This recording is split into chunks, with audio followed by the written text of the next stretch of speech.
नमस्कार दोस्तों, चलिए आज शुरू करते हैं। आज जो शुरू करने वाले हैं करंट अफेयर।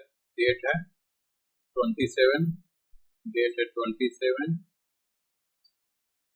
दिन मंडे।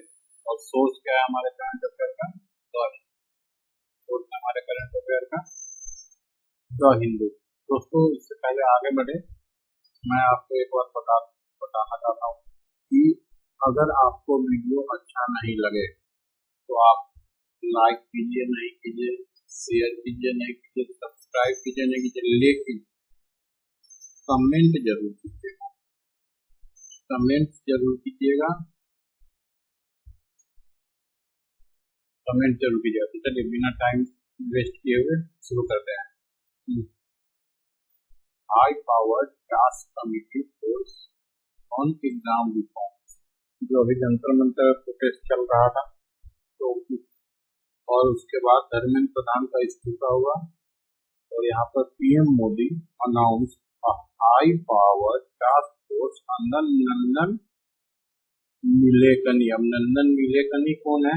तो यहाँ देखिए, एक्स चेयरमैन है UIDAI का। ये वही ऑर्गेनाइजेशन है which manages our Aadhaar data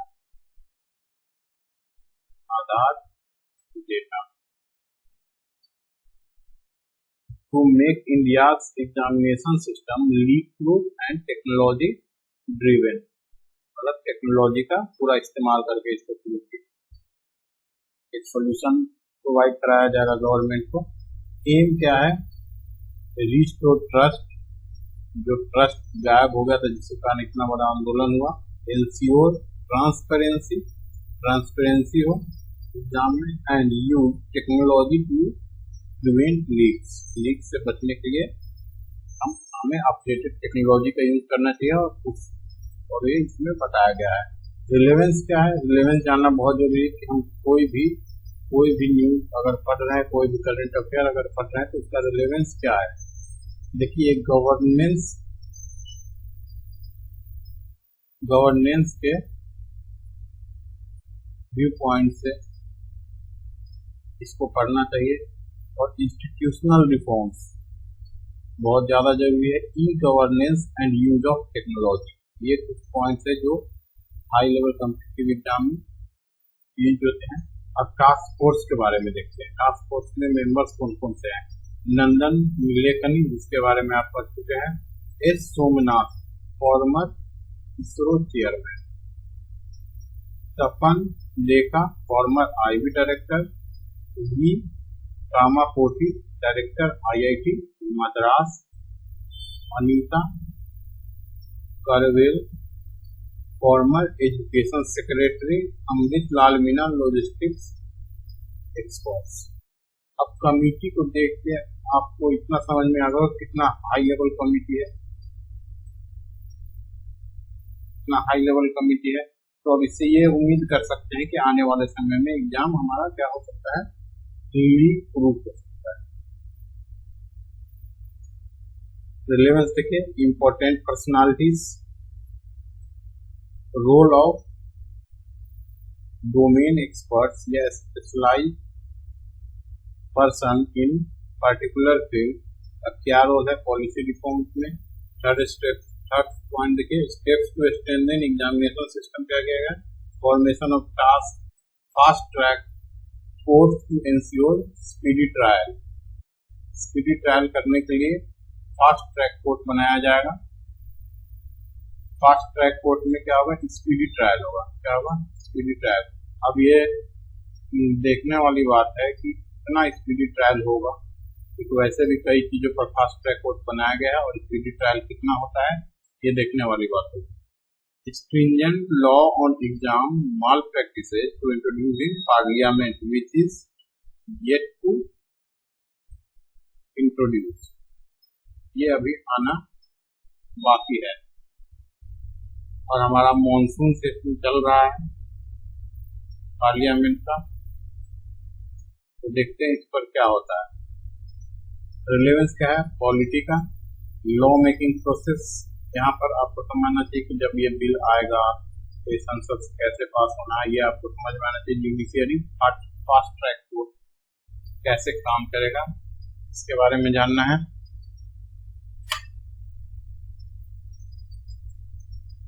आगे देखिए, अब यहाँ पर पॉलिटिकल रिएक्शंस देखिए। जब इतना कुछ होने के बाद पॉलिटिकल रिएक्शंस क्या है। कांग्रेस का centre has not implemented Radhakrishnan committee 101 recommendations.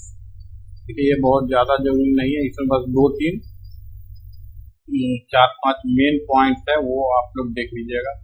Main point जो है राधाकृष्णन कमेटी में 2024 में जो रिकमेंडेशंस आया था। अब Jairam Ramesh called the move to an attempt to fix PM's compromised image। अब ये स्टेटमेंट क्या है, इससे बहुत ज्यादा हमारे लिए ये जरूरत नहीं है, बस इससे हमें ये समझना चाहिए कि ओपोजिशन का रोल क्या रहता है। ओपोजिशन का रोल क्या है ये समझना हमारे लिए ज्यादा जरूरी है। तो रिलेवेंस क्या है, political process in India and opposition role and accountability. Opposition roles and accountability, ये सब का रिजल्ट क्या हुआ, इतना प्रोटेस्ट और ये सब का रिजल्ट क्या हुआ, change in leadership. Dharmendra Pradhan को रिजाइन करना पड़ा। And now we have new education minister that is Prahlad Joshi is the new union education minister. Relevance क्या है, अपॉइंटमेंट्स एंड रेजिग्नेशंस कैसे हैंडल किया जाता है, role of ministers and governance. कुछ और टॉपिक्स देख लेते हैं, like Rahul Gandhi question home minister Amit Shah over police violence on students. ये एक बढ़िया इशू है। स्टेटमेंट किसके द्वारा दिया गया है इस पर बहुत ज्यादा जरूरत नहीं है, बस ये समझिए कि पुलिस हम एक न्यू डेमोक्रेसी में पुलिस का क्या रोल है।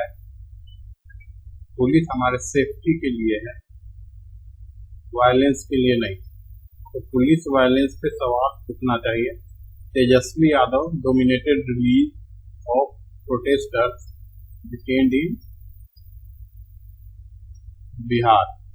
MEA advisory to Indian seafarer about risk in Black Sea region. Black Sea region में क्यों रिस्क है ये हम MCQ में जाके पढ़ेंगे। पहले ये समझ लीजिए ये यूक्रेन है नीचे और तुर्की, और इसके बीच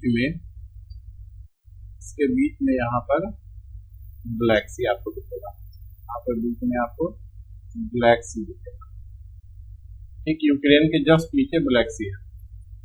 यहाँ पर क्या रिलेवेंस होता है, लॉ एंड ऑर्डर को समझना चाहिए और हमारे फेडरलिज्म को समझना चाहिए। इंटरनेशनल रिलेशंस क्या है, मैरीटाइम सिक्योरिटी को लेकर इंटरनेशनल रिलेशंस क्या बोलता है। यहाँ पर की टेक अवेज देखिए for exam and current affairs. Institutional reform and governance, technology and transparency, rule of law and accountability, political accountability and public pressure, international security and Indian interest. अब आइए हम MCQs पर आते हैं अपने क्वेश्चन पे। पहला क्वेश्चन देखते हैं। पहला क्वेश्चन क्या है, consider the following statement regarding the high power task force on exam reforms. और इस स्टेटमेंट को कंसीडर करके क्या बताना, which of the statements given above are correct. जो करेक्ट है, it is chaired by Nandan Nilekani, former UIDAI chairman, सही है। It aims to recommend measures to make the examination system leak proof and technology driven, ये भी सही है। It was constituted in response to the recommendation of the Radhakrishnan committee, ये सही नहीं है, इसलिए हमारा आंसर क्या निकल गया है, A 1 and 2 only. The task is chaired by the Nandan Nilekani and aimed to reform the examination system. It was not constituted based on the Radhakrishnan committee, which we have already read.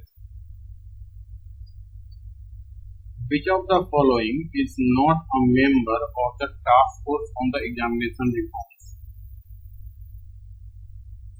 S Somanathan, यहाँ है S Somanathan, तपन लेखा, यहाँ देखिए तपन लेखा, और के राधाकृष्णन, के राधाकृष्णन नहीं है, और वी कामाकोटी है।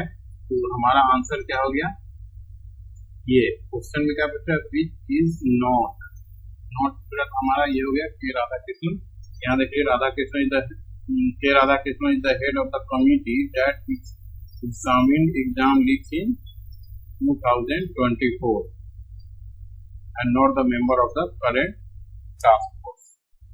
थर्ड में आइए, थर्ड क्या है? Announcement of the task force, announcement of the fast track course for cases related to the examination malpractices, primarily related to which constitutional practice? Primarily related to which constitutional practice? Fast track courts का बात हो रहा है तो speedy trial से related है। Speedy trial, fast track courts are intended to ensure speedy trial which is a facet of right to life under article 21। तो यहाँ से आपको फंडामेंटल राइट्स के बारे में भी जानना चाहिए, which is in part 3 of our Indian constitution. Next fourth में आते हैं with reference to the opposed stringent law, with reference to the proposed stringent law on examination malpractices, consider the following statement. It is being introduced in the monsoon session of the Parliament, making and punishment for the examination malpractices come under the concurrent list। तो ये दोनों ही सही है, हमारा answer हो गया सी। Education एक concurrent list में आता है। हमारे पास तीन लिस्ट है, union, state, concurrent. The law is to be introduced in the parliament, ये सही है क्योंकि हमारा मॉनसून सेशन चल रहा है तो इसमें इंट्रोड्यूस हो जाए। And the education is in the concurrent list, ये भी सही है। फिफ्थ में आता है the minister of external affairs advisory to the Indian seafarer about the risk in the Black Sea region is primary response to Ukraine. Ukraine के नीचे आपको मिलेगा ब्लैक सी।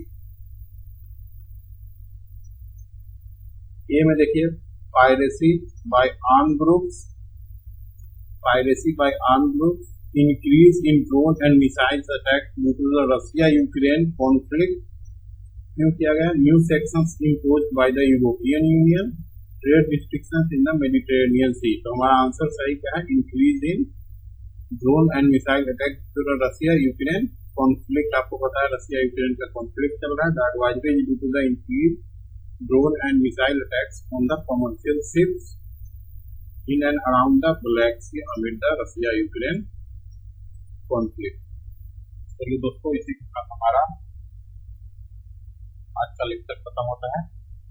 कल फिर मिलेंगे, तब तक के लिए धन्यवाद।